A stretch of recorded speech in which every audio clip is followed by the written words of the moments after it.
Good evening to all of you in Sri Lanka. Good afternoon to people in Europe.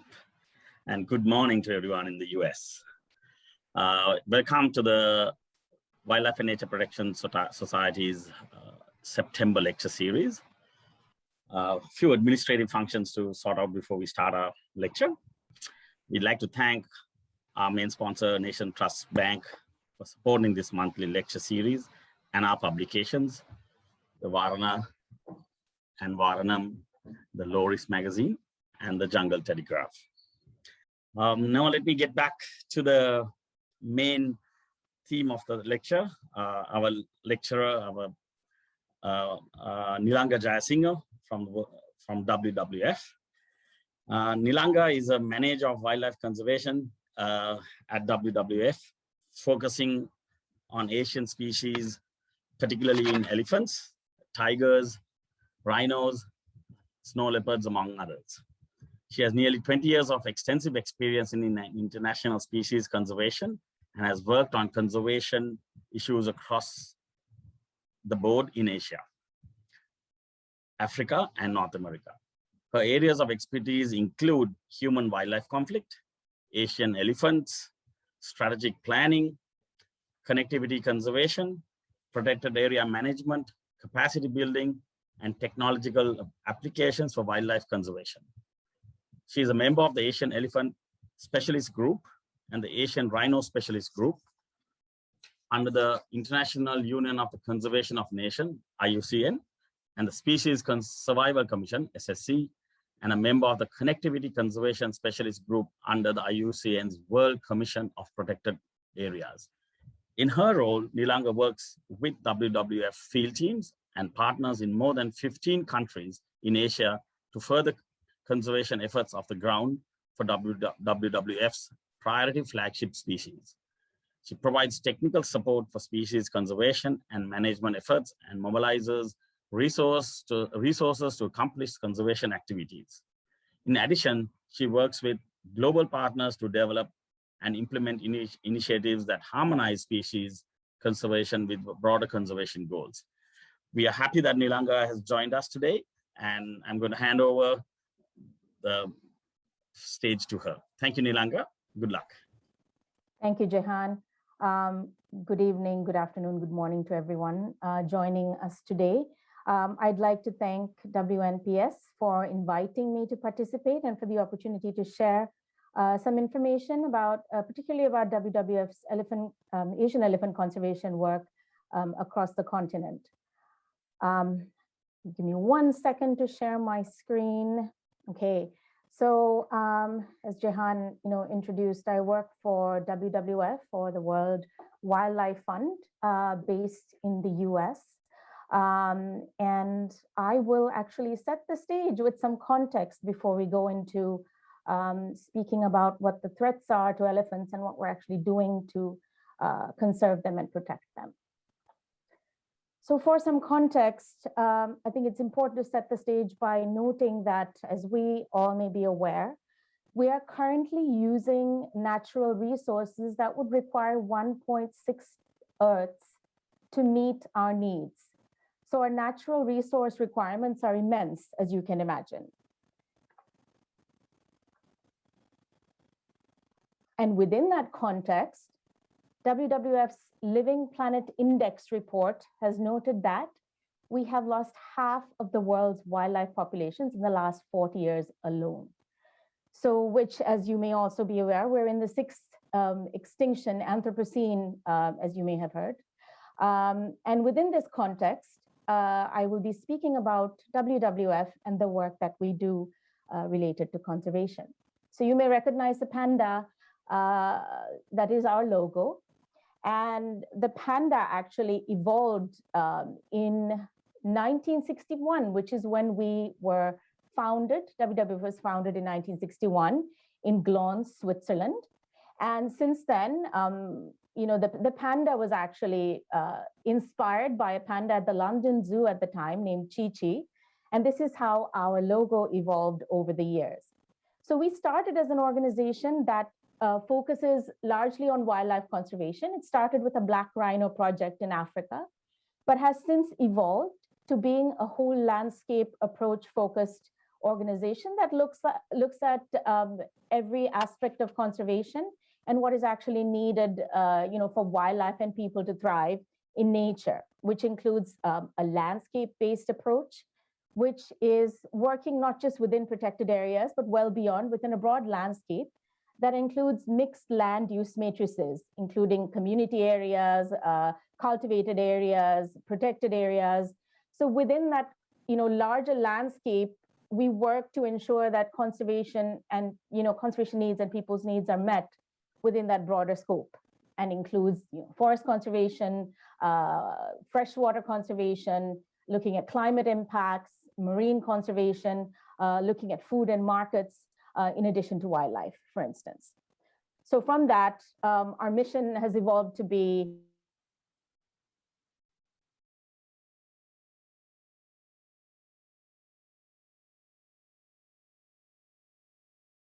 we are now present in more than 100 countries across the globe, as you can see from the map. And within that, I think I've mentioned before as well that I am based in the United States at WWF US. And my focus is on Asian species conservation, which includes tigers, Asian rhinos. Not sure if many of you are aware, but there are actually 3 species of rhinos found in Asia. This is the greater one-horned rhino, or Indian rhino, as is more popularly known, that is found only in India and Nepal. And then 2 other species that are found further east are the Sumatran rhino, currently found on the island of Sumatra and the island of Borneo, and also the Javan rhino, which is found in only one place on Earth, which is Ujung Kulon National Park on the island of Java, Indonesia. And then, of course, my absolute favorite, the Asian elephant. The reason I became a conservationist is because of elephants. Many of you, our audience members are from Sri Lanka or in Sri Lanka. I'm sure you remember, or remember the times when you would see elephants, being walked, captive elephants being walked from one place to another, in the city, for instance. I grew up seeing that, and I was always fascinated. Hear the bell around the neck, and I would always run to the gate or the window and make sure I watched that elephant walk by until it was a speck in the distance. So I was always had a fascination with the species and have always been interested in their conservation. I've heard all these stories about, negative human-wildlife interactions or human-wildlife conflict occurring in various parts of Sri Lanka where elephants are found. And that inspired me, even though I eventually, had to change careers to really figure out where I wanted to be. They are why I am doing what I do today and why I became a conservationist. So I'm very pleased to share some ideas and work that we're doing across the region to manage largely talking about human-elephant conflict, but looking at other threats and other things that we're doing to protect elephants in their range. So first, again, a little bit more context, zooming out. If you look at this circle, this is where all of Asia's wild elephants, as well as other species, many of the other species that we care about, are found.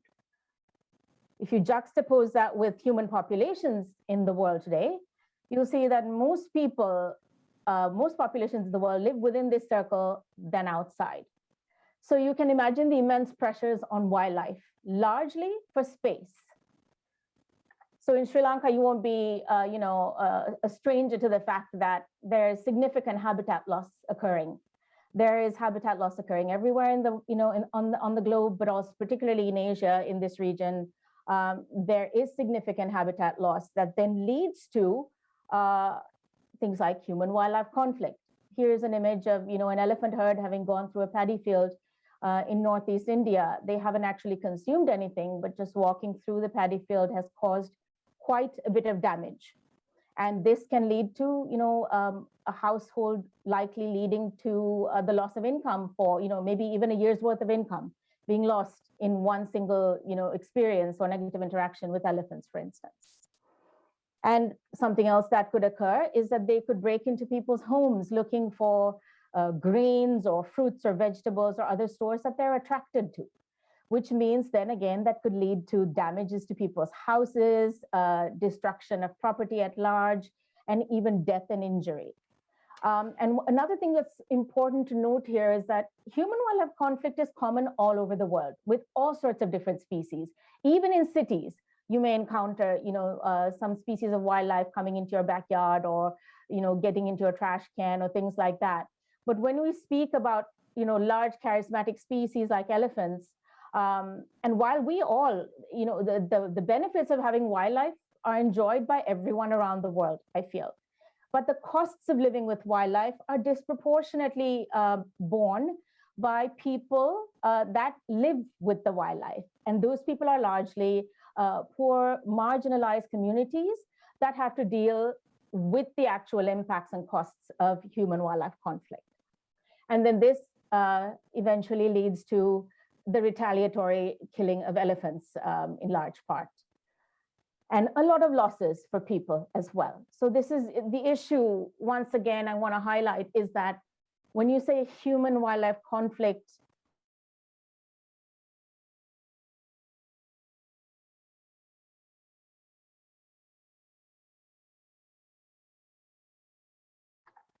another threat, as you will be aware, is the trade in ivory from elephants, from tusks.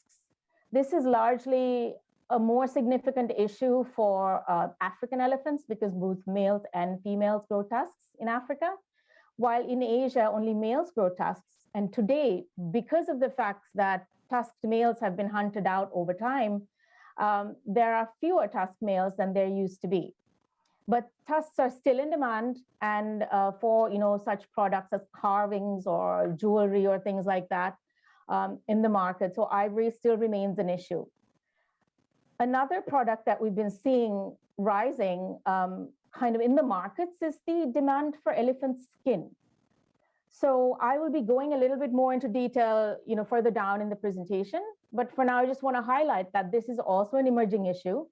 If you're looking at ivory, for instance, for this to meet the demand, in Asia, largely males with tusks will be targeted.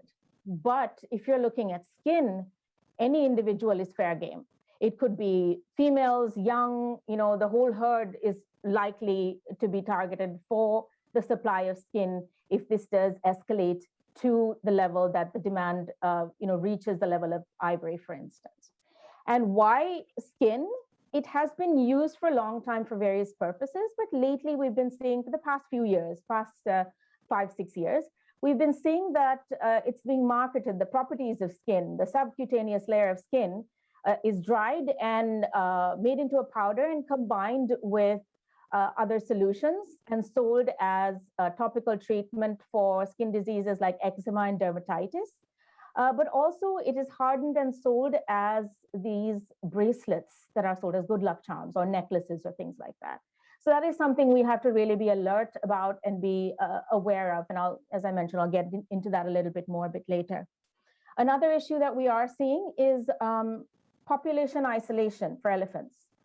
When habitat is fragmented and habitat disappears and they're isolated into smaller and smaller fragments of populations, eventually they cannot meet other herds or other males or other individuals to then mate and propagate their species and for genetic diversity. So in those situations, the smaller the group, they eventually, those small populations will become isolated and will go extinct. So that's another issue that we're seeing in some parts of Asia where populations are now in dispersed pockets. And I will explain that a little bit more about that during the presentation as well.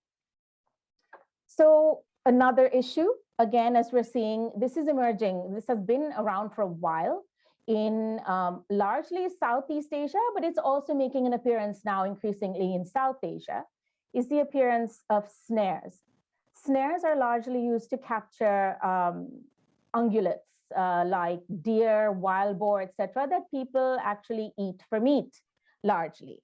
But these snares are also eventually unintendedly at times capture young elephants. Young elephants may get their legs caught in the snares, and then that sort of tightens around the leg, eventually leads to injury and sort of infections and then septicemia, and then they die.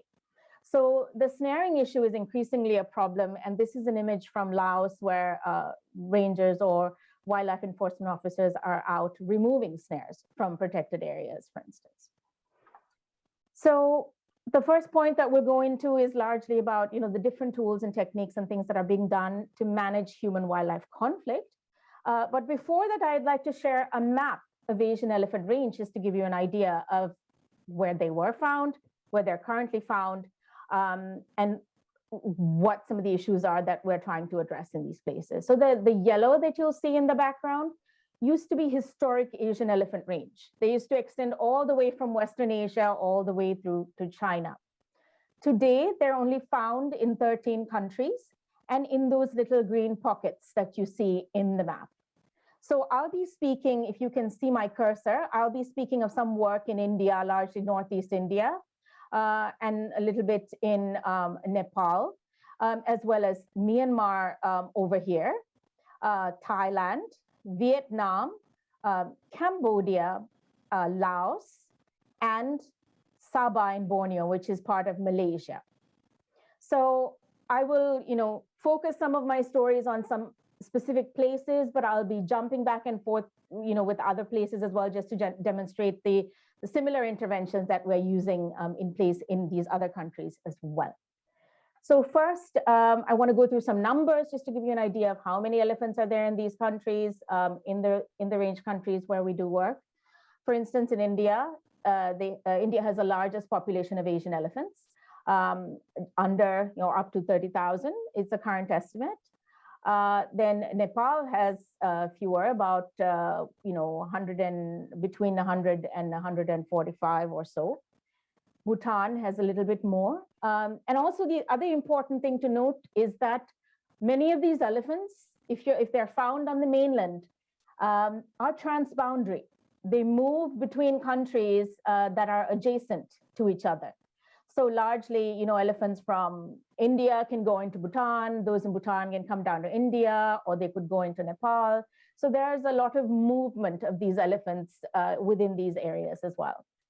And in Myanmar, the last estimate is between 2,000 and 4,000, but very likely it's very certainly under 2,000 in the wild today. So another important thing to mention here is Southeast Asia elephant populations are much more significant than Southeast Asia. Southeast Asia populations are dwindling very, very quickly due to various threats in the wild. And I would say that Thailand, as you can see here, has the largest population of elephants, between 3,000 and about 3,300 or so, in Southeast Asia. So these populations are quite small, and they are declining on, very consistently over time. Laos, the last estimate was about 500 to 600, but we currently believe there may be about 300 in the wild today. Cambodia has, the last estimate is between 400 to 500. Again, the reality is very likely lower. Vietnam is the country in Southeast Asia that has currently the lowest number of wild elephants. It's believed to be about less than 100 left in the wild today, in 8 pockets, in 8 separate pockets, which speaks of population isolation, going back to what I said before. Some of these pockets have only maybe 2 to 3 individuals. There's one pocket that has even 1 individual. So if they're not able to move out from that isolated habitat patch that they're in and encounter other elephants to be able to breed and propagate the species, those pockets will eventually, those elephants will die out. And it will mean that because of population, sort of isolation, that population is very highly at risk of extinction if, serious interventions are not put in place to ensure their conservation. Indonesia, there are 2 populations that we consider, one on the island of Sumatra and the other one on the island of Borneo in Kalimantan. There's more in Sumatra and far fewer in Borneo on the Indonesian side. Malaysia, for instance, on the other hand, on Peninsular Malaysia, there are fewer elephants that there are in Borneo, Sabah, which I pointed out earlier on the map.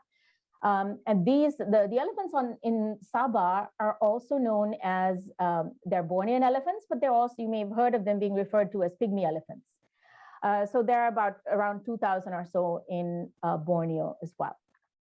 So now we take a closer look at India, Northeast India in particular, the state of Assam. The map below shows you the Brahmaputra landscape, that's WWF's landscape, that includes both Assam and the northern state of Arunachal Pradesh. But we'll be focusing on Assam and some of the work that's going on there in terms of human-wildlife conflict management. So for some context there, this is a closer look through a Google map to show you what the landscape looks like. That big line at the bottom is the mighty Brahmaputra River, which is one of the biggest rivers in India. And it goes through the state of Assam and is really a source of a lot of really lush, fertile land in this area. Every year during the monsoons, it floods, and that flooding, along with the nutrients that it takes over into the land, provides a lot of, green growth in this area. And historically, it was very lush, forested habitat. But over the past 40 to 50 years or so, the habitat north of the river, I would say 65% of it has been lost due to cultivation, due to community settlements, etc. And you may see, if I point out with my cursor, these darker patches up top. And in certain areas where you see that are dispersed across the landscape, those are actually, I'll get to that in a moment, and this is a example of the habitat loss, but those are actually tea gardens. So similar to Sri Lanka, Assam is famous for its tea. The famous Assam tea comes from this state in Northeast India, and tea cultivation is very significant. And why I bring out this, the point about tea is the fact that because, significant habitat has been lost, there are, fewer elephants year-round in this area. So some other context is the fact that even within India, Northeast India, particularly the state of Assam, is home to the second largest population of elephants in India. The largest is in southern India in the Western Ghats. And the second largest is up here in Northeast India, a little over about 5,000 elephants or so. And here in Assam, they are generally not around. There are some elephants that live here year-round, but for the most part, they come and go. And the significance of tea gardens is that during much of the year, the elephants are elsewhere. They go north. They go into the protected areas further north and west. But during harvest season, which starts in September and goes on till about January or so, they show up. We have actually much of the time no idea where they go for much of the rest of the year and where they come from, but they show up during this time of year. And because tea gardens are the only places that offer some sort of refuge for these elephants that show up, in this northern part of above the Brahmaputra River in the North Bank, they tend to hang out in tea gardens during the day because the trees that are shade trees that protect the tea plants offer the elephants some shade as well. So they hang out in the tea gardens. And the other interesting part here is that right next to the tea gardens often are these fields. So rice is very big in Assam. Actually, Assam reminds me a lot of Sri Lanka, and I really enjoy spending time there with my colleagues. So the tea right next to the tea gardens often are these cultivations. So during this time is when the paddy ripens, and people go in to harvest the paddy, and the elephants are also drawn to it. So they come, they hang out in the tea gardens during the day, and they go into the paddy fields at night to consume the crops.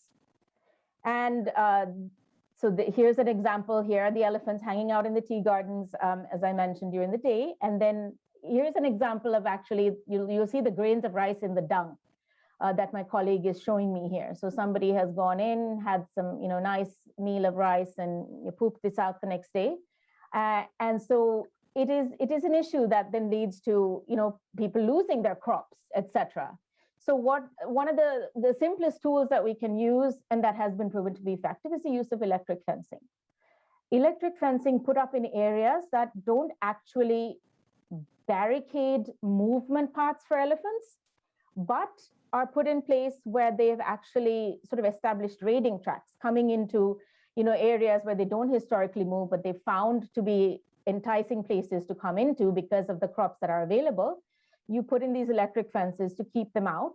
And this has proved to be successful over time in reducing crop damage and keeping both people and elephants safe. But also you may have heard stories of how intelligent elephants are and how they figure out various ways to get past barriers like this, dropping logs onto the wires, doing all sorts of things, putting, tuskers will often go and put their tusks on the wires because they've realized that the tusks themselves don't conduct electricity, and how they then break that wire. So it's important to really be vigilant if there are electric fences in place. And I know electric fencing is also already being used in Sri Lanka by groups like the Center for Conservation Research, Dr. Kutu Fernando. And it's important to ensure absolute, community buy-in and engagement when you're installing things like this, or any kind of human-elephant conflict management measure, because at the end of the day, they're the people who are impacted by this conflict, and they're the people who need to be bought into and make sure they are effectively implementing and maintaining any solutions that they think and agree would keep their crops safe, elephants out, and both people and elephants safe. So the community angle, I'll go into that a little bit more as I keep sharing some of these stories. But I just want to highlight that even in this case, like as you may be aware, even with electric fencing, you shouldn't be allowing even a blade of grass or any little, sort of foliage to touch that wire, because then it will cut the current. So it requires regular maintenance and ensuring that the current is effective, functional, and ensuring that the fence itself is kept effective to ensure that elephants aren't able to get in, and that they are not figuring out ways to, destroy it over time. So vigilance, I feel, in any of these cases is important. And this is another example of working with communities to install electric fencing in Myanmar. And this story in Myanmar is very much related to what I mentioned earlier about poaching for skin, which I will again go to in more detail shortly. But I just want to provide a snapshot that these are some places where we're doing this activity. This is another example in Laos, where communities have put up electric fencing to protect their crops. And this is another example from Malaysia, from Borneo, Sabah, where electric fences have been put in place in plantations. And I will also explain that very soon. Another barrier that's being used in Northeast India is the use of biofencing. And this is called thorny bamboo, this plant in particular. And thorny bamboo, it grows tall and it grows very thick. And it has these big thorns that grow on these branches that, dissuade elephants or any other wildlife from moving beyond that barrier into, the next field or whatever the case may be. The only caveat is that it takes a while to grow these plants. And once they're, at a good age, then you plant them, as a barrier. And when they grow taller, it's difficult for, wildlife to cross through. But then again, any sort of barrier that's being put in place must also take into account elephant movement. There should be nothing in place where there actually, where there are corridors and movement paths that then impact or infringe on elephant movement. That then destroys connectivity for elephants, their movement, and also leads to escalation of human-wildlife conflict in areas where it may not have occurred before, because elephants are moving in different directions to get where they need to go. So that's an important point to highlight here. Going back to communities, community engagement and communities being at the heart of everything we do is so, so important. This image is from Vietnam, where we have been working with communities outside Yok Don National Park to engage them in managing and reducing human-wildlife conflict in this area. So the community consultations, engagement, awareness are so, so important in all of this work. Another important community angle is engaging community members to form response teams. Here's an example from Northeast India, where one of my colleagues is working with community members to engage them in groups that will respond to any sort of presence of elephants or in community areas or near crop fields. These members or these teams are trained in everything from elephant biology, what to do, what not to do when elephants are around, how to safely drive them away from community areas to reduce negative interactions, etc. So community teams, I think, are very important because they're from the local communities. They know everyone else within these communities and can work with them on helping reduce the conflicts, helping them understand why certain things are leading, or maybe certain practices may be leading to increases in human-wildlife conflict, to even helping communities to access things like compensation that a number of countries in Asia actually offer for damages related to protected species. So Asian elephants are protected species across all of their range in all 13 countries. So for example, in Nepal, we have these rapid response teams that also work with communities. In addition to everything I mentioned before, they work with communities to help them sit down, fill out the paperwork, and help them to access compensation. Sometimes it's a significant process. You have to fill out paperwork, you have to submit it to government agencies, wait for compensation to come. And so by supporting communities, they're sort of helping them expedite the process. They're there to listen to people's concerns and sort of their grievances related to human-wildlife conflict, help reduce any tensions among the communities that are related to conflict.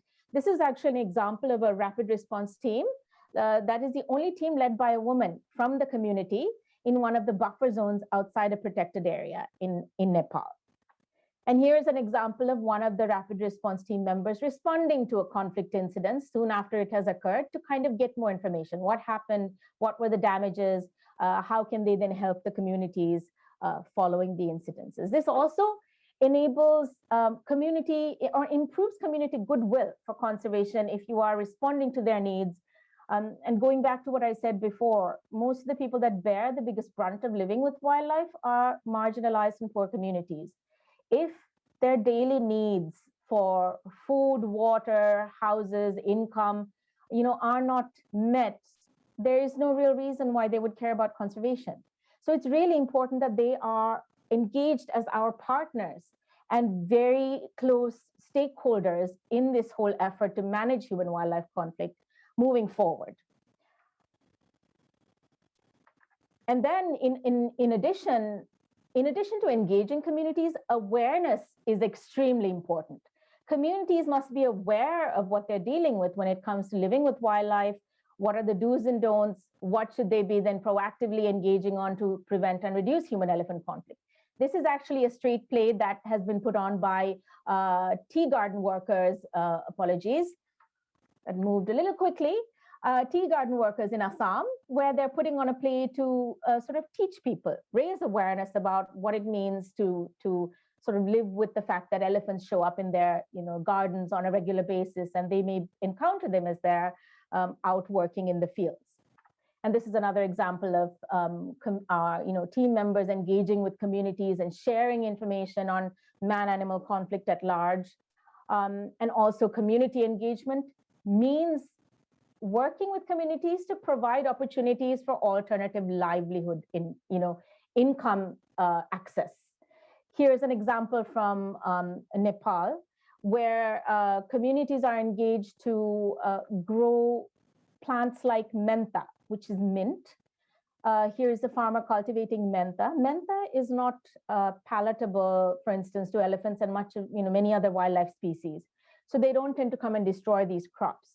While people at the same time are growing crops like rice and vegetables and other produce that are also palatable to wildlife. So you need that for your community sustenance, your global needs to meet your your country's food needs, etc. But at the same time, by working with communities to provide these alternative incomes, if your rice crop, for instance, is destroyed by elephants, communities then are still able to bring in an income through the sale of, products that are made through mints, like oils and other, products that use mint for flavoring, etc. So this is one example. And WWF has previously worked with, communities in Indonesia to grow lemongrass. Another example. The government has now taken over this activity and is working with communities to engage in this. But these are a couple of examples of alternative livelihoods. And another one is working with local communities to sort of enable them to develop homestays. So it's sort of like a tourist lodge, for instance. The people are welcome to come, stay a night or a few nights in local communities, houses, where they sort of get the experience of what communities, lives are like on a daily basis. And so many people from both within Nepal and outside Nepal come and enjoy this experience in these areas, but also get to see wildlife, because these communities live in buffer zone or corridor areas where wildlife move about. So these are some of the interventions, and at the heart of it, again, going back to it, is communities, engaging with communities, working with people. This is a picture from one of the, the community forest groups that we engage within these community managed forest areas in Nepal, for instance, that they manage the forest, they keep track of what's going on in these forests, they get whatever the non-timber forest products they need from these areas. So I think that, that engagement has been very significant, very important over time. And the next point I'll go into is sort of the next place for a slightly different story, but very much connected, also connected to community engagement, is Thailand. So this is a short, we're going to zoom into a place called Kui Buri National Park, where you'll see the red circle. And it borders Myanmar. It's a transboundary landscape where, again, wildlife move back and forth. Another closer look. And then this is the actual area. This is the actual park where WWF has been working for a few decades now. There, the story is that right next to the protected area are pineapple plantations. So this is a very big pineapple producing area in Thailand. And as you can imagine, so the elephants are found, within the park, but they're often attracted by pineapple, which is a very delicious, obviously, even for us, it's very delicious. So elephants also find it very appetizing and enticing. So they come out of the park and they consume these pineapples, which again leads to losses for farmers. So, and then here you'll see elephants have come in and damaged the crops. They haven't probably even eaten much, but they've walked through and damaged it. And here is the culprit running away after going through the pineapple field. So an important feature here to highlight is that in addition to working with park staff to deter elephants from coming into these community areas, and the deterrence, one of the key things here to demonstrate is that they devised something called an elephant cannon, which is this sort of metal pipe into which a firecracker is thrown in. Instead of throwing it out at elephants or wildlife, you throw it into the cannon, and then it blows up in the cannon and creates a significant sound, which should then deter the elephants from coming into the area, rather than throwing it out at the elephants, which could then lead to injuries and things like that. But the more important thing here is that the habitat within the park had also degraded over time previously.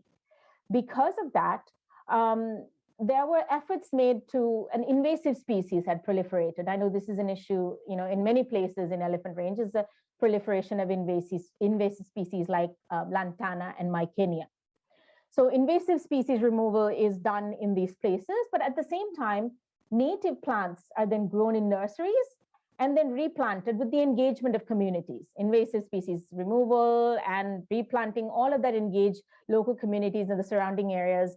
So they have some engagement and buy-in in conservation efforts here as well.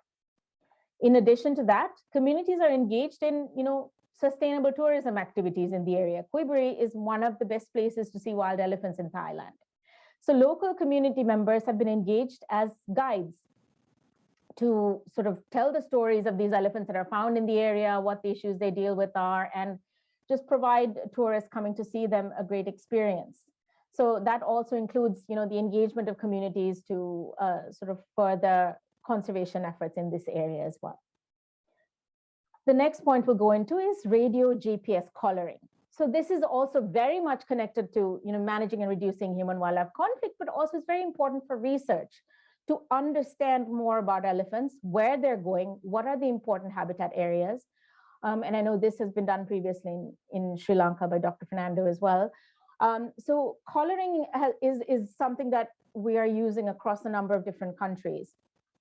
So this is an image of a collared elephant in southern India. But we're also planning to collar, working with, supporting the government's efforts to collar 5 elephants as a start in Assam, where I mentioned previously, Northeast India, in the next year or so. To understand, if you may recall, I mentioned the elephants come from other areas, particularly during harvest season, because they know the paddy is ripening, they're attracted by it. But for the large part, we don't know where they go afterwards. What are important habitat areas? What still needs to be managed and maintained for them? To ensure that we are working to reduce interactions with people and reduce human-elephant conflict, etc. So in that instance, understanding movement is very important through collars. This is the best way we can actually gauge where they're going, what they're doing, what habitat areas they're using for a prolonged period of time, then to be able to implement science-based conservation actions based on what we're learning from their movements, etc. So we are also doing this in, at the border of, Vietnam and Cambodia, another transboundary landscape. In Cambodia, efforts are underway to sort of work with government officials to put some collars on elephants in the Eastern Plains landscape in Cambodia to, again, understand movement. And on the other side, in Vietnam, in Yop National Park, which is part of this transboundary movement, we have again been working with government officials to socialize them on this collaring efforts. And this is a stakeholder, government, stakeholder and other stakeholder meeting to discuss the potential for collaring in the future. So working with various stakeholders to be able to do that. And complementing that is an effort to collect dung to assess, elephant DNA to gauge population estimates on both sides, in Cambodia and Vietnam, to gauge how many elephants may be there and how many may be moving back and forth. And then in Sabah, Malaysia, we go to where the Bornean elephant is. There, the story is also a little different. It's very interesting. Something I failed to mention before is that the context for human-wildlife conflict at large is very complex. It can be very different from place to place. So even from village to village, the context of how human-wildlife conflict happens in one place will be in one village will be very different from the next one over. So whatever your measures are that you're putting in place to manage and reduce that conflict should take that context into effect or into consideration. Blanket approaches should never be implemented without understanding that context to see what is missing, what would work the best, what would work the most. So that understanding of the conflict is a very, very important component of addressing it. So that study or that detailed examination should be done as a first step before any interventions are put in place. So in Malaysia, the situation is that, pardon me, dry throat, the habitat in this region, over the last 40 years, 60% of it has been lost, wildlife habitat. And that's largely due to conversion significantly for the cultivation of oil palm plantations. So because that much habitat has been lost, elephants do spend a lot of time within these plantations because largely they're moving from one protected area to another, and that is often through plantations. Or they don't have much space, natural habitat to inhabit, so they're spending their time within these plantations. So then that leads again to human-elephant conflict, both with plantation workers. The important thing to note here is that they generally don't disturb fully grown palm plants. They are more attracted to when the new plants are sort of placed in the ground as part of a new cycle. When they're young, they're more attracted to them. They may consume them. But as that they get older, they're not really interested. They're just hanging out because that's the habitat that they have to inhabit. So then again, because of the human-wildlife conflict, what WWF is trying to do is collar some elephants again to understand what their movements are, what are the important, movement areas, what are the important habitat areas. But also these collars can be used as, early warning.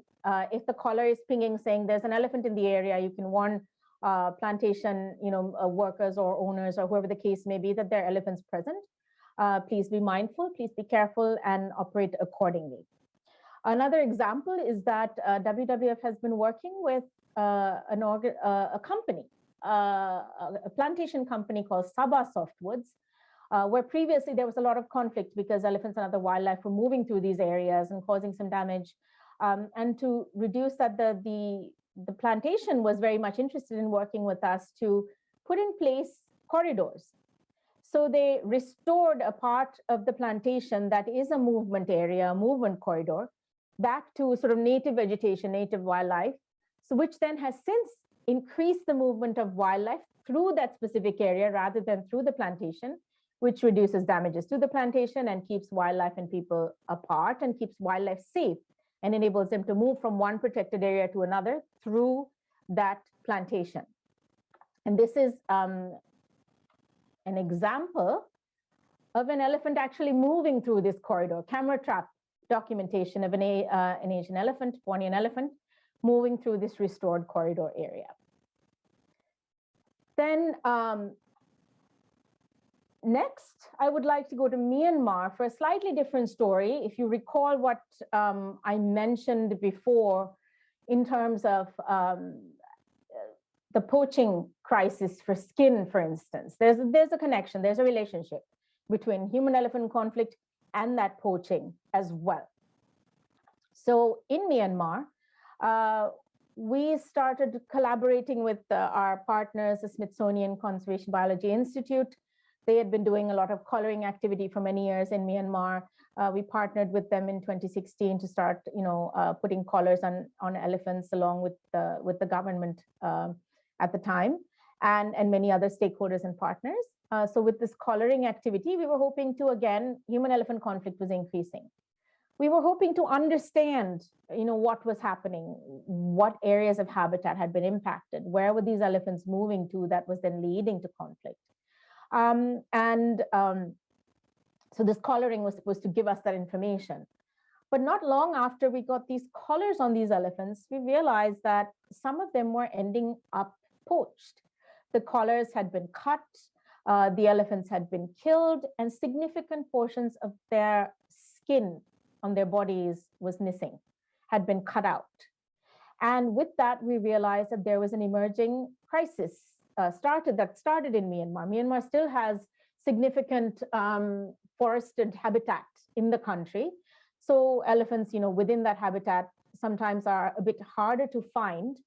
And in this context, poachers had been coming in and taking advantage of that condition and taking, skin off of these elephants. When we realized that there was a crisis, we mobilized with our partners and stakeholders to respond to this, work to train, government agencies and other stakeholders at the time to monitor and protect elephants in the wild, in addition to the ones that were collared, but the larger population in 3 of the hotspots where we discovered that this poaching crisis was occurring.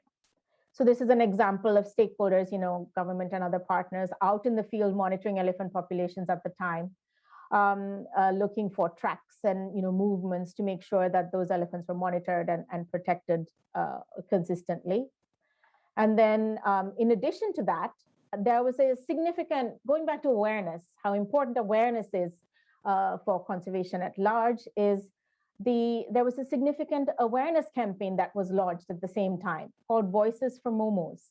Momos is an affectionate term for elephants in Burmese. And so at the time, this campaign included the production of these 5 life-size papier-mâché elephants that were installed in the capital of Yangon, where people were invited to come and take their pictures with these elephants and to spread the news via social media, of the importance of elephants to them and their culture and their history, as well as the importance of or raising awareness about this poaching crisis in particular. So at the same time, we also realized that the poaching sometimes was also being driven by human-wildlife conflict. Because human-wildlife conflict was increasing in certain areas in these hotspots, people at the time did not have the means to address it or deal with it. They were incurring a lot of losses. They were incurring a lot of costs as a result of human-wildlife conflict. And because of that, whenever poachers came looking for elephants, the communities were actually the first to point these people in the direction of where elephant herds might be residing, with the hope that that would take care of the problem, human-elephant conflict problem. We cannot blame anyone because everyone is trying to make a living. In this case, we cannot blame the communities in this case because they were not getting the help they needed to prevent the conflicts, but they were also trying to reduce the impacts that they were suffering, but also they did not have the awareness on how to deal with them that they needed to prevent this poaching because elephants were declining, etc. So because that was a significant part of how we needed to engage, many of our stakeholders joined efforts to work with communities to provide tools like electric fencing or training in other activities to prevent human-wildlife conflict, to then also serve to both reduce the conflict, but also reduce the poaching that was happening for elephants. So because of all of these results, eventually with this next graph, we demonstrate that we were able to achieve a number of days, significant days of zero poaching of elephants in these 3 hotspots over time until February of this year, prior to the coup d'etat in Myanmar. So with all of these efforts, I think they were successful over time. Vigilance, diligence, working with communities, all of that actually led to the reduction of poaching. And the next point, this is also a type of conflict, I would say, is the development of linear infrastructure in Asia that is leading to habitat fragmentation, habitat loss, and multiple other things if they're not planned out properly and sustainably. So some context for this is that we are expecting to see a significant influx of linear infrastructure projects coming into Asia and other parts of the world in the next 10 to 20 years, and even beyond that. So with millions of kilometers of roads, railways, and other types of linear infrastructure planned for this region, and of course we need it. We need it as a way to grow, to develop, for economies to grow, for economies to expand, for people to be able to develop themselves. We certainly need infrastructure development as the basis for that growth. But it also has significant impacts for wild places, wildlife, and I'm sure many of you are aware of the fact that wildlife are significantly impacted by roads and railways, for instance. There's collisions that occur with wildlife that lead to death. There are also impacts in terms of roads then open up areas for other uses. There could be roads that, when they're built near or through protected areas, will open up avenues for poachers or illegal loggers to come in and extract those resources from those areas. It can also lead to the expansion of, community settlements in these areas, or it could lead to, multiple other effects on the broader natural systems, like increased erosion, increased loss of ecosystem services, increased impacts from climate change.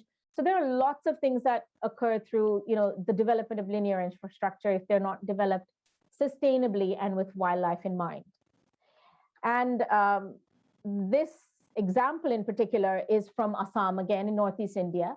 You may be aware or may have heard of Kaziranga National Park, which is a famous park that is home to not just tigers and elephants, but greater one-horned rhinos and a multitude of other species as well. So every year, the park floods during the monsoons. A third of the park is flooded during the monsoons. And during that time, many wildlife species come out of the park. So this particular image, you'll see the park is towards us, towards the bottom of the image. And on the other side are the adjacent hills, the Karbi Anglong Hills, into which wildlife move to get out of the floods and away from the floods, and as part of their historic movement patterns. So there is a road that actually bisects these movement corridors. It's a national highway. But every year, especially during monsoons, you will see significant numbers of wildlife walking past across the road and into the hills. So to reduce impacts to wildlife at the time, there were efforts to put in camera traps along these corridors. These heavily used corridors have been used for, very historically for many hundreds of years. Camera traps to monitor wildlife use, and understanding how many animals were moving past these areas helped to sort of encourage other stakeholders, government agencies and everyone to put in measures to reduce vehicular congestion on these roads, particularly during monsoon times, but also slowing the speeds of the vehicles that were going through these areas. So these camera traps, demonstrated that there were, of course, not just elephants, tigers, rhinos, but there were even rare species like clouded leopards moving through these areas. So lots of different species were moving across. This next image, I was very fortunate enough to see during monsoon season a few years ago, an elephant herd crossing this very corridor during the daytime at dusk. And in the back, you'll see signs that the Assam government has put up indicating to motorists that this is an animal corridor. There are multiple signs along the way that indicate that people should be slowing down their speeds. There are speed bumps along the way, as well as notices that people will be fined for driving over a certain speed limit, particularly in these areas, to prevent and reduce these types of collisions. And you may have also seen in other parts of the world that there have been underpasses and overpasses built to enable and help wildlife cross these key crossing points safely, but also keeping motorists safe as well from these collisions. But the more important point to keep in mind is that before we put these infrastructure projects in place, it's important to consider the impacts beforehand to avoid sensitive areas, so that you are not trying to, after the fact, put in mitigation measures and things to help wildlife cross. Of course, some projects have been in existence for many years. Those will likely need mitigation measures in important wildlife movement areas. But if there are new projects coming in, that sustainability angle should be considered well ahead of time, before the projects are even designed, to ensure that they are laid out in areas that avoid sensitive habitats, etc., or don't impact movement corridors, and taking all these things into consideration to prevent all of these impacts. And finally, I want to mention that this is also an image from Assam where railway collisions and elephants have been a significant threat to elephant populations in the area. So something that is being done there is, improving communication with the railway authorities. Half the time, locomotive drivers also do not have the awareness as such in terms of, certain sensitive areas they may be going through where they need to slow down, where they need to be aware of wildlife moving and things like that. So that awareness component is really important, but also holding people accountable. If they are aware and still continue to speed down certain sensitive tracks, then there should be some accountability after the fact. But there also should be improved communication with, for instance, forest or wildlife authorities, with railway authorities, to ensure that there is communication about potential elephant presence in certain areas, so that you are warning railway authorities to reduce speeds or be mindful of how they're moving through these areas, and also looking to find ways to develop early warning systems to indicate whether there are elephants or wildlife present in areas. So again, that you're working to reduce these types of collisions or interactions, so to speak. Then going back to of course, this is a form of conflict, interactions, negative interactions that lead to mortality. The overarching point I wanted to go back to is that even all of the measures that I mentioned before, just using one or two of them in place often is not, adequate. There should be a holistic and integrated approach that should be thought of and implemented to address issues specifically of human-wildlife conflict at scale and for long-term impacts. Also, if you're looking at just putting in place, fences, for instance, or have response teams, or looking at mitigation measures like compensation or insurance to account for losses that people are incurring as a result of conflict. Just those alone, and just implementing them alone, you could do that till the end of time and not see a significant sustainable outcome for the human-wildlife conflict issues that we are facing, unless we are looking at the drivers. What is leading to human-wildlife conflict in the first place that is preventing us from being able to have sustainable solutions in place, for instance? And that could very well be habitat loss, right? Very likely, which is often the case, habitat loss, habitat fragmentation, development, any sorts of these things that are actually driving or leading to human-wildlife conflict must also be addressed at the same time. So it's by putting in place a suite of techniques, tools, actions, as well as addressing drivers, as well as addressing, the social conflicts that may be present among the stakeholders that you're working with. There may be historic social, tensions or anxieties or conflicts that may have occurred among communities or other stakeholders that you may be working with that don't then allow for them to implement solutions that lead to a reduction in human-wildlife conflict. So the social angle is really important as well, ensuring that all of the stakeholders are able to work together to achieve long-term solutions for reducing human-wildlife conflict. So this means, getting everyone on board, not just conservation organizations or communities or I would say, or development agency. I would say everyone has some sort of impact that they're incurring through human-wildlife conflict. Even companies or industries or businesses, at the end of the day, if the product they're sourcing is coming from an area that's high in human-wildlife conflict, there is some sort of impact there that you're seeing. So it's important to engage stakeholders from across the board. Tourism, development, businesses, communities, community, social sort of organizations, governments, everyone that is impacted or have some sort of impact on this issue must be engaged for long-term impact for sustainable outcomes when we're trying to address human-wildlife conflict. And from that, I would like to highlight a resource that we just published recently this year in July, is a report called The Need for Human-Wildlife Coexistence, which takes a look at a lot of case studies from across the world, across species, and how addressing the issue in an integrated and holistic manner has led to a reduction in conflict and impacts over time. And also there are numerous asks in there for various groups, from government to businesses to development agencies to CSOs to communities, on what each of these groups can in their own way do to reduce and manage human-wildlife conflict in the long term.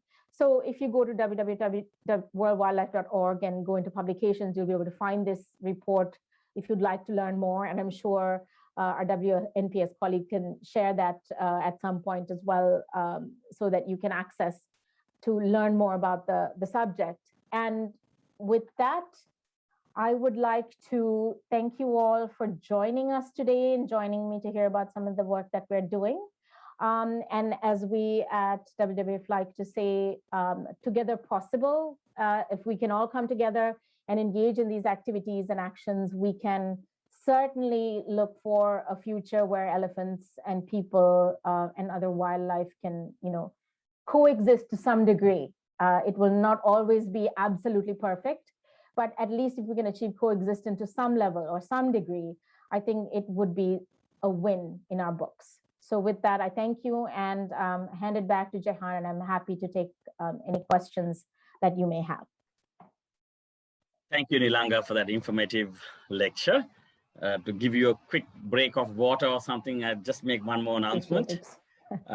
We'd like to thank our sponsors, Nations Trust Bank, for supporting this monthly lecture, and our publications, the Loris and the Varanam Journal and the Jungle Telegraph.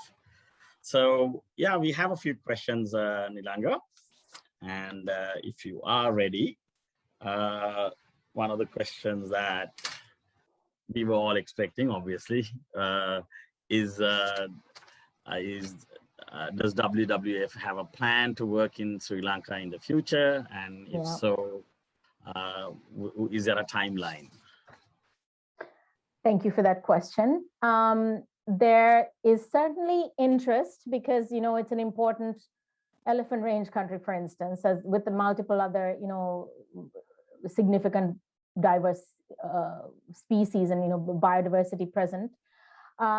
There has not been, opportunities haven't aligned to date, but that doesn't mean that they won't in the future. So we will continue to keep discussing that and see if there are any possibilities or opportunities to engage. I'm unable to give a timeline at this time because, that has to be explored down the road, but I wouldn't say no. I wouldn't I wouldn't, say that it will never happen, but let's see if we are able to, sort of put something in, work with partners or however the case may be, engage sometime down the road in the future. So it's not a no, but let's see. Okay. Another question that has been asked is, how does WWF work with other governments in the other Asian countries? And have you come across any negativity or have they not been collaborative in terms of working with WWF and other conservation organizations? Because we see that issue to a great extent out here in Sri Lanka, but just want to know how it works out in Asia, in the other Asian countries you work with.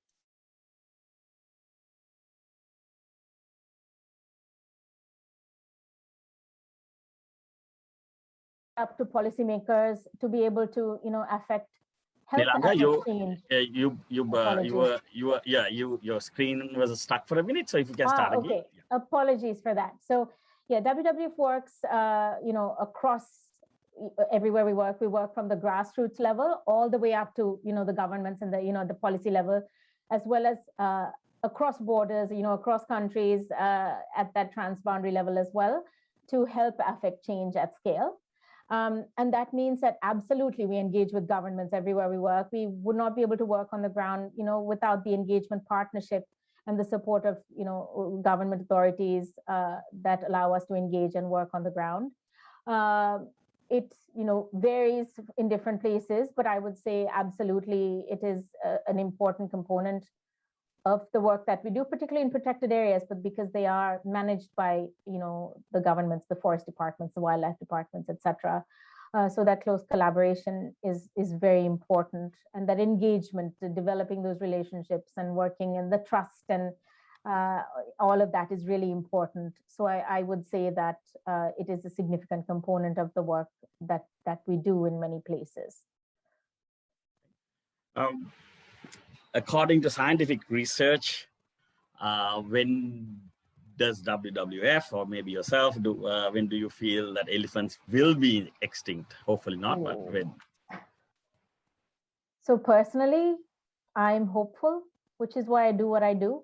If I wasn't hopeful about, conservation and that we'll be able to, every single one of us can come together to make a difference, I think I would have given up a long time ago, right? Because I think often we hear, especially when it comes to conservation, it seems quite like a gloomy picture if you look at it overall, the way, the way the world is moving and you're looking at the Anthropocene. But at the same time, we have some hope. This is why we are in conservation, even WNPS, right? Why you are striving to move conservation forward. So within that context, I would hopefully like to think that we will find some ways to prevent elephant extinction.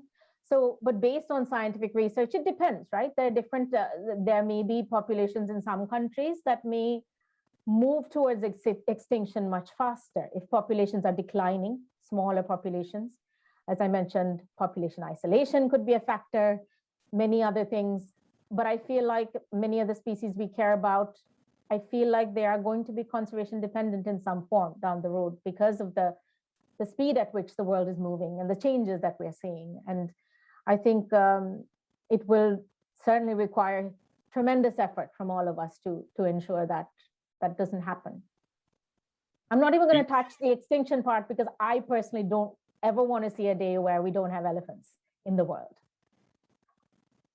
Yeah, we in Sri Lanka as conservation organizations or conservationists, we are at the moment in absolute despair with what's going on around here.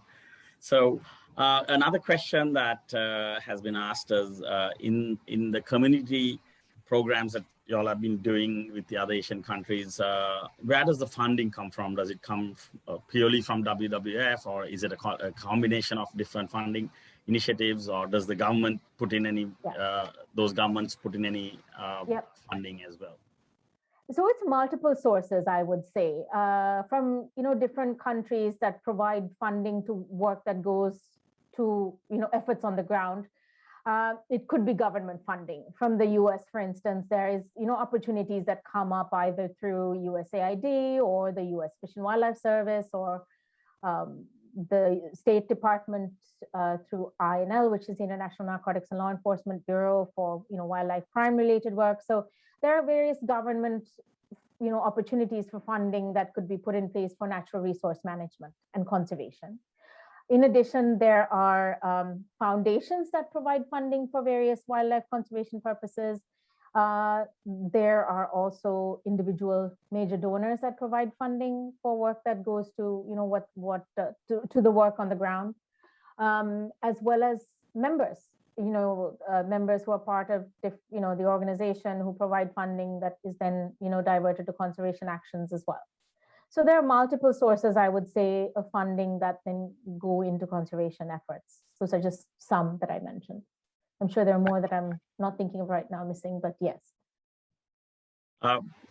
This is actually something that I was curious of from your lecture. There was a slide that you showed elephant being collared, but it seemed docile. It was not put down in terms of tranquilization. It did look as if. Yes. So how was that achieved? That's a good question, Jehan, because there are different ways that you can do the collaring activity. What we know of, what we think of when we think of the tranquilizing process is the elephant is prone, right? The tranquilizer is given that it falls asleep and goes down. Then you quickly get the collar on and then get it up before any impacts to the elephants, because you can't keep them down for very long because their organs are large and they could suffocate. There's also a form of collaring that is done that is a standing form of collaring. They are immobilized, they're tranquilized, but they don't quite go down. They are still standing, and you can do that while they are standing. You put the collar on quickly and then give a reverse antidote to wake them up after that. So that's why there's a difference in how it's done. Interesting. Okay. In Assam, you talked about the railway. Would you have information in terms of a percentage of the number of deaths through railway in that part of the region, in that part of the country?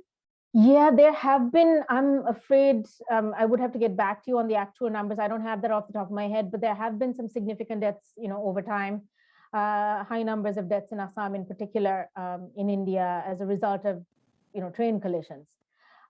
It's happened over time, near either on, movement areas or near protected areas. For instance, there is a place in Assam, in the Lamding Forest Reserve, for instance, where WWF was able to provide some recommendations to government agencies on mitigation measures that could be put in place, not just for elephants, but other wildlife as well.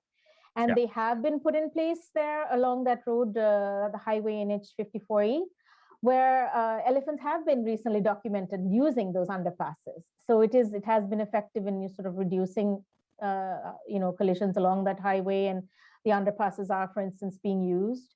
So there's a lot of work along those lines being done by various professionals across the board, but the IUCN Asian Elephant Specialist Group also has a transport working group that is working on looking at linear infrastructure impacts to elephants.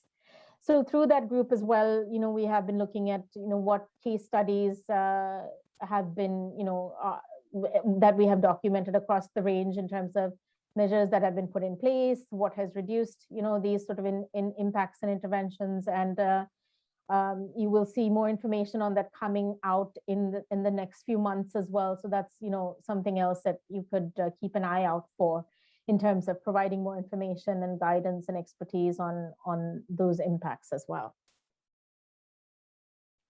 Okay, there's a question. I know you touched on the thorny bamboo option as a mitigative method. The question is, are there any other devices or methods that are used to contain the movement of elephants in Asian countries aside from what you mentioned? Yeah, so it's largely been fences. I mean, as you may be aware, already from various tools and techniques that have been used and implemented, that some of them will last for a while, but then the elephants become smart to it. And they figure out how to get around it, get past it. For instance, historically, some things that have been tried have included acoustic devices like the sound of bees, because elephants are not super fond of bees. They hear the sound of bees and may be deterred by it. But we've also found that over time, they realize that there's nothing actually behind the sound, that there are actually no bees coming in after them after you hear the sound, right? Then they realize it's just they're just hearing the sound, there's nothing to it, and then they keep moving forward. So because they're such intelligent animals, one of the very few animals that can actually recognize themselves in a mirror, they have self-recognition ability. They're extremely intelligent. So they'll come in, they'll try to figure out ways to get past things. And also something else I should highlight is that increased chances of sort of aggressive deterrents, lots of sound, noise, throwing things at, we've also seen through studies that also only makes elephants more aggressive in turn. So finding ways to prevent that interaction overall will lead to a lot more sort of calmer levels of, elephants then being deterred, moving away, or people, being within their areas and not significantly being impacted by, sort of the elephants, etc. So because of all of that, I feel that it's more than sometimes it's necessary. Like if the elephants are in your area, you have to deter them and drive them away with sound and lights and all of that stuff. But for the most part, it would be important to also reduce those kinds of aggressive encounters, because the more aggression, historically elephants used to be really afraid of people, right? Just as we're afraid of them, looking at their size. But over time they've lost that, they're losing that fear as well, because people have also been more aggressive towards them and they're standing their ground in return, right? So how do we even prevent from getting to even that situation to reduce those encounters, reduce those interactions, etc. So I think even barrier wise, we can test things, but it's important to manage those interventions as well, and see over time, like, are they actually keeping them out, or are they sort of leading to elephants figuring it out and getting past it. But again, as I mentioned, interventions, of course, in the immediate conflict context are necessary, because you need to prevent it from happening immediately, right? Like, or reduce impacts to protect people and elephants, and reduce impacts to people as well. But at the same time, you should also be working at that other angle, right? Reducing the drivers, because otherwise you could be putting fences till kingdom come and nothing's going to happen eventually at the end of the day if you're not addressing the drivers. If your drivers are not addressed and the elephants keep coming, and because they also will eventually end up with nowhere to go.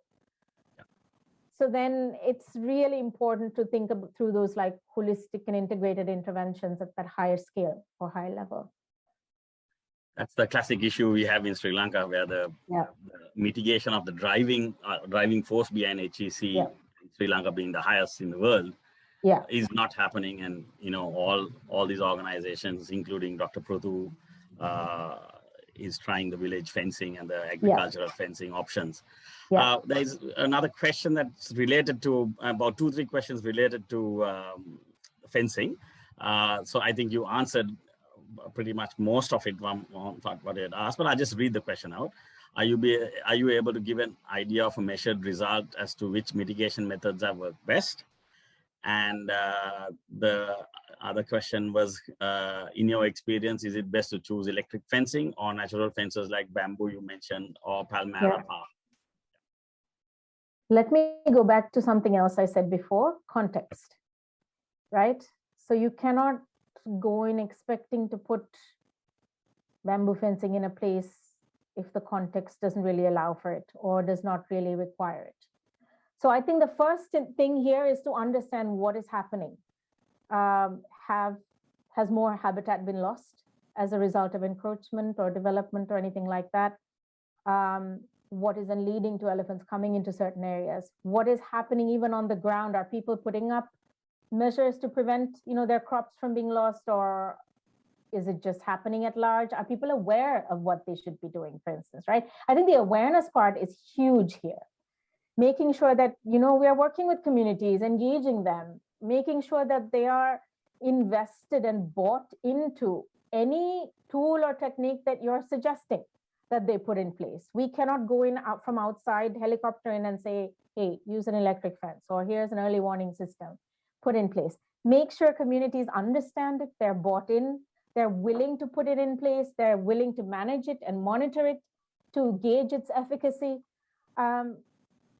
All of those things are really important. But first and foremost, I would say, understand the context for the conflict when you're going in, right? Gauge what's happening.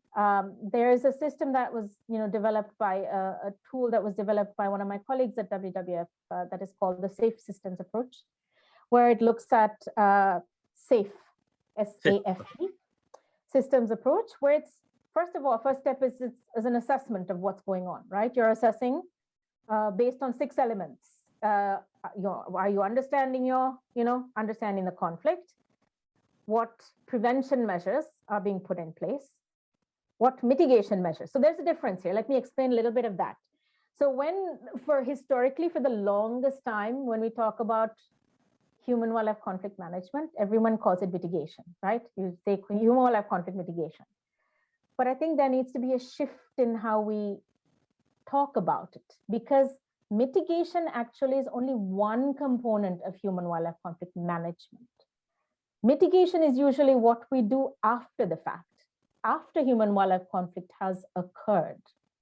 So when we think of mitigation, what we think of is things like compensation. After the fact, you're putting in place, you're compensating people for their losses, or insurance schemes. Again, something happens and you're putting in place methods that then take care of, again, it's a form of compensation to communities.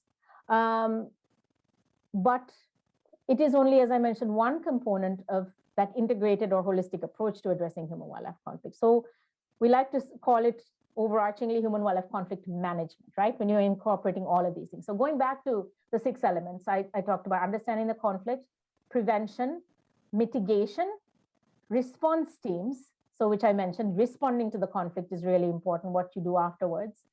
Policy. There need to be sufficient policy interventions, policies in place to help enable effective management of human-wildlife conflict. And finally, one of the most important things that we don't do consistently across the range for any conflict situation is monitoring. You have to monitor the conflict, what's happening, right?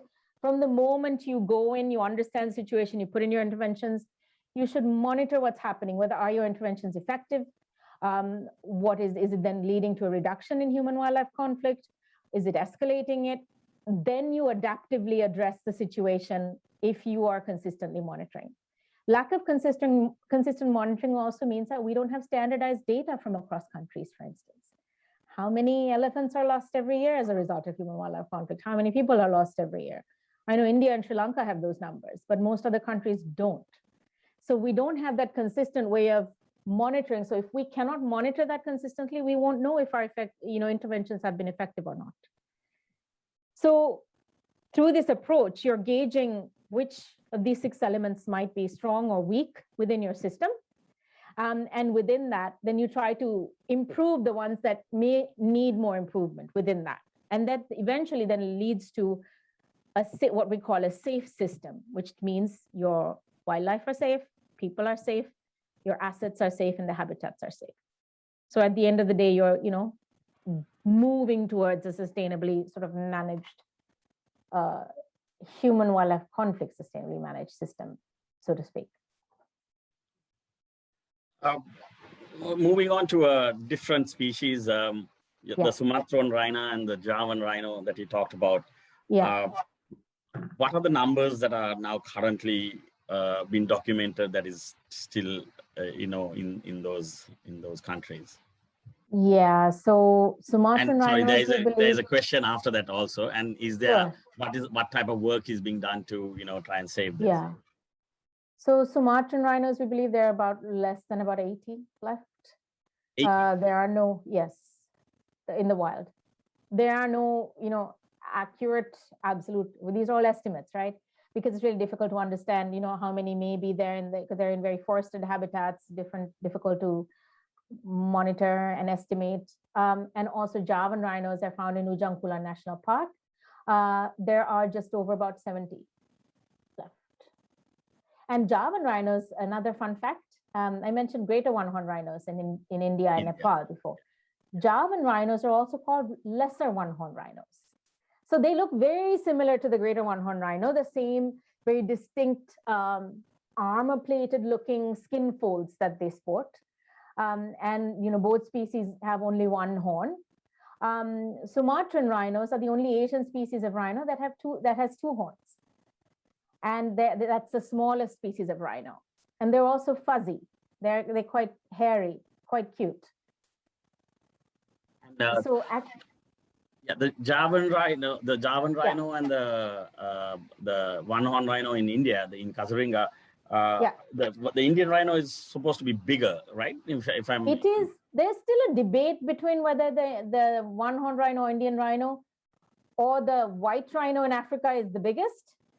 But I've heard quite a few people say that the one-horn rhino is likely the largest of the 5 rhino species. It's quite big, quite scary if you see one running in your direction. It's like a big armored truck. They're wonderful animals. Your work also included tiger, if I'm not mistaken. Yeah, that's right. And was WWF a big part of the tiger conservation program that Indira Gandhi kicked off years back? And were you guys as an organization very involved with that process? Well, so the WWF has been a very very close partner of tiger conservation efforts, in India and other range countries across the board.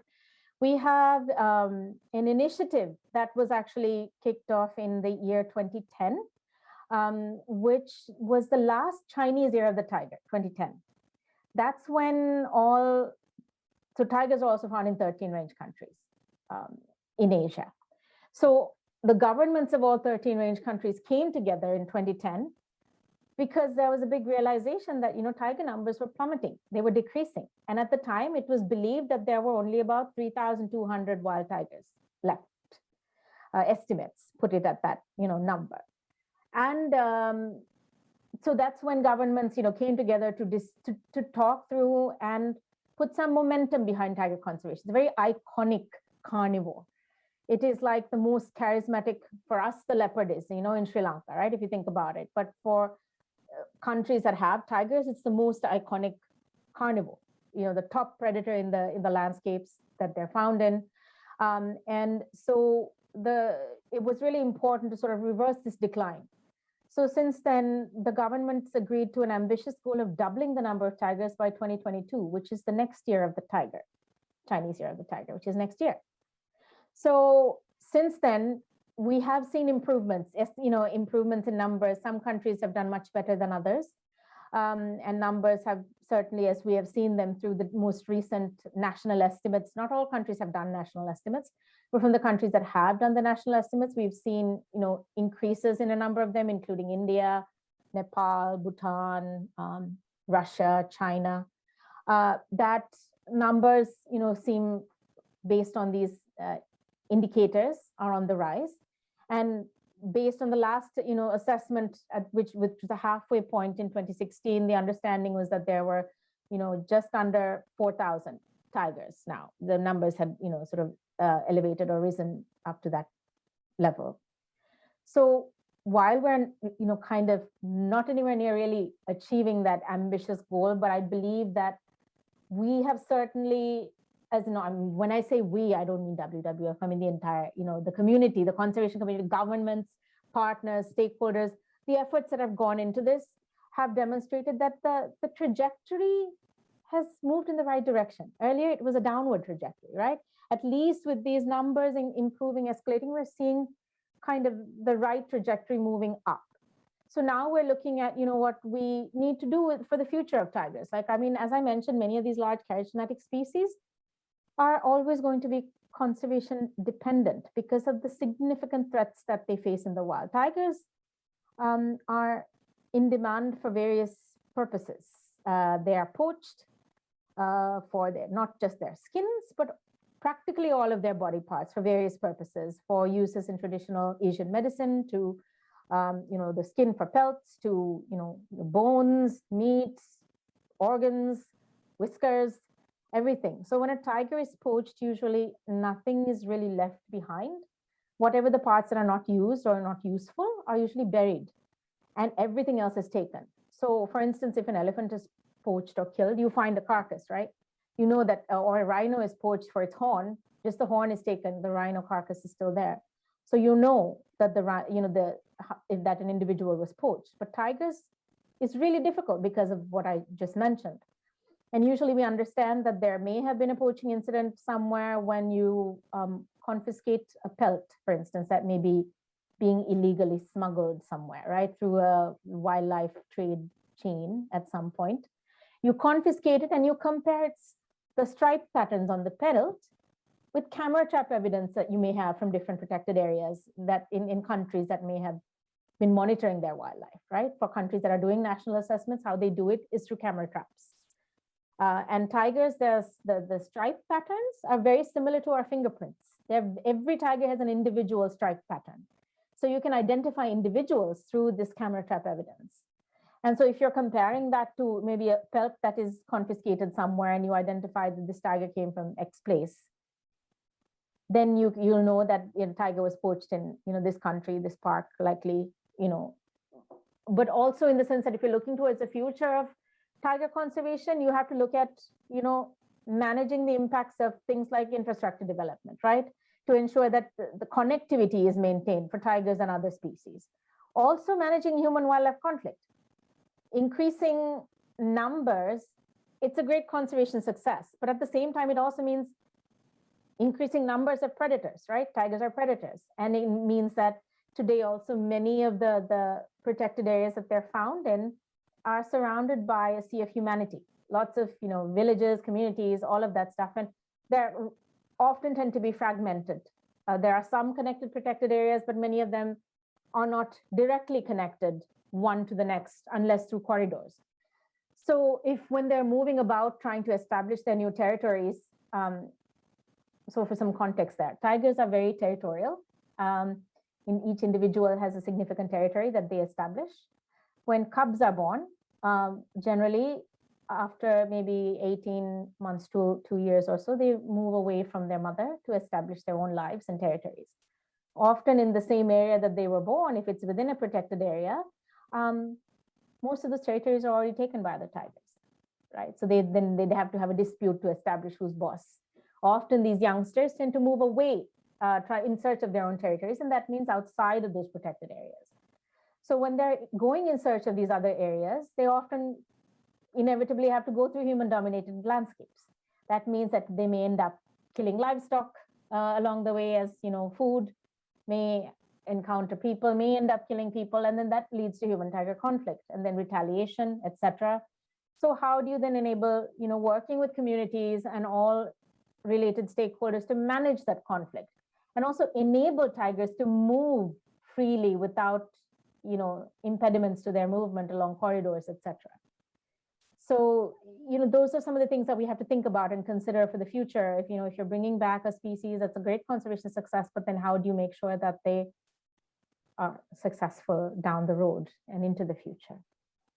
We have just the last question. Yeah. This is with regard to, you brought up alternate crops in terms of mint and lemongrass.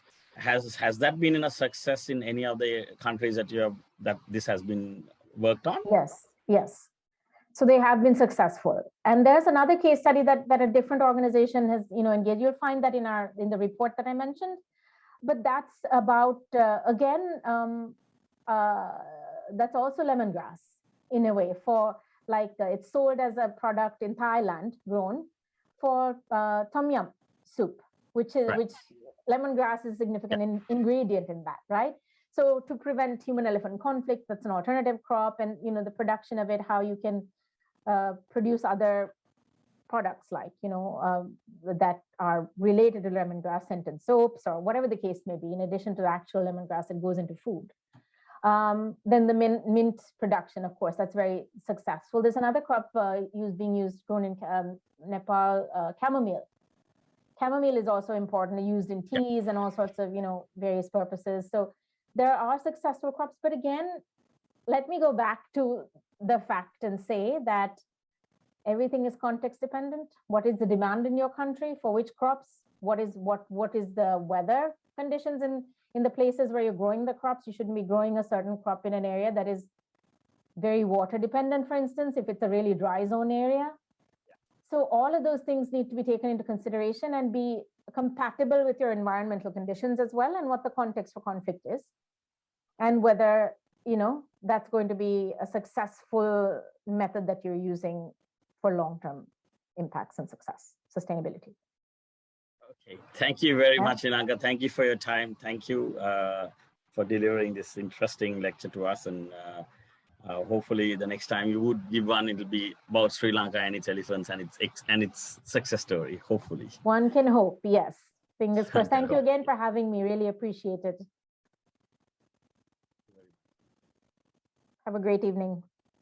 Have a good day. Okay. Thank you.